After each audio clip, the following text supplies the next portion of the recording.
इस वीडियो में बात करेंगे क्रायोबायोलॉजी के बारे में। क्रायोबायोलॉजी बायोलॉजी की एक ब्रांच है और इसमें जानदारों पर फ्रीजिंग या लोएस्ट टेम्परेचर के जो इफ़ेक्ट या असरात होते हैं इसके बारे में स्टडी की जाती है। क्रायोबायोलॉजी ग्रीक वर्ड से डिराइव्ड हुआ है जिसमें क्रायो का मतलब कोल्ड, बायोस का मतलब लाइफ और लॉजी का मतलब स्टडी करना या नॉलेज है।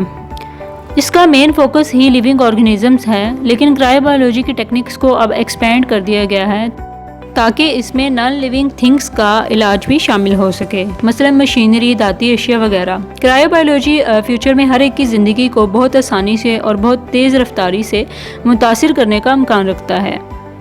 सो लिटरली क्रायोबायोलॉजी का मतलब हुआ science of life at low temperature. Cryobiology की हमें बहुत सी एप्लीकेशन मिलेंगी जिनमें genetic research, life stock breeding वगैरह, इनफर्टिलिटी ट्रीटमेंट वगैरह शामिल है।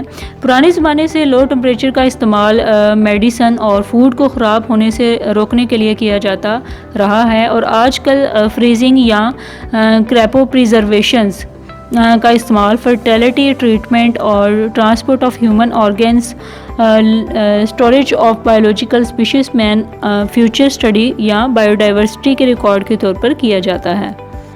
बाज़ बैक्टीरिया इंतहाई सर्द दर्जा हरारत में हज़ारों साल तक ज़िंदा रह सकते हैं, जबकि बाज़ पौधों और जानवरों में इंटरेस्टिंग अडेप्टेशन पाई जाती है और टिश्यू फ्रीजिंग को प्रिवेंट करने के लिए। इसके अलावा क्रायोजेनिक जो है वो क्रायोबायोलॉजी की एक्सटेंशन है जिसमें ह्यूमन बायोलॉजी या बॉडी पार्ट्स को फ्रीजिंग, जैसे कि हमारा जो हेड है और इस तरह के जो ऑर्गन्स हैं इसको फ्रीज़ किया जाता है। क्रायोबायोलॉजिस्ट एक बड़ी मिकदार में इंडस्ट्रीज़ या रिसर्च वर्क एरिया पे काम करते हैं।